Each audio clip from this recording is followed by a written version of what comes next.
ગાંધીધામ ખાતે મહાનગરપાલિકાના વિવિધ વિકાસલક્ષી કાર્યોના ખાતમુહૂર્ત કાર્યક્રમમાં સહભાગી થવા પધારેલા મુખ્યમંત્રી ભૂપેન્દ્ર પટેલના હસ્તે ગાંધીધામના ઓસ્લો સર્કલ ખાતે બાબા સાહેબ આંબેડકરની પુનઃસ્થાપિત પ્રતિમાનું અનાવરણ કરાયું હતું. મુખ્યમંત્રી ભૂપેન્દ્ર પટેલ દ્વારા ગાંધીધામના ટાગોર રોડ પર નવનિર્મિત flyover બ્રિજનું doctor Baba Saheb Ambedkar bridge નામકરણ કરવામાં આવ્યું હતું. આ સાથે જ ઓસ્લો ખાતે સર્કલ ડેવલપમેન્ટ એન્ડ પાર્કિંગ ફેસિલિટીના વિવિધ કામની તકતીનું અનાવરણ મુખ્યમંત્રી ભૂપેન્દ્ર પટેલ દ્વારા કરવામાં આવ્યું હતું. આ પ્રસંગે મુખ્યમંત્રી ભૂપેન્દ્ર પટેલે ડોક્ટર બાબા સાહેબ આંબેડકરની પ્રતિમાને પુષ્પ અર્પણ કરી નમન કર્યા હતા. ગાંધીધામ કોર્પોરેશન બન્યા બાદ પ્રથમ વખત ગાંધીધામ પધારેલા મુખ્યમંત્રી ભૂપેન્દ્ર પટેલનું આગેવાનો દ્વારા પુષ્પહાર પહેરાવી ભાવભર્યું સ્વાગત કરવામાં આવ્યું હતું.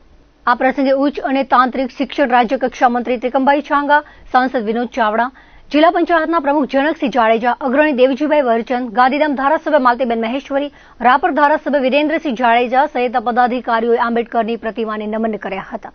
આ સમારોહમાં મહિલાઓ, યુવાનો તેમજ મોટી સંખ્યામાં નગરજનો ઉપસ્થિત રહ્યા હતા.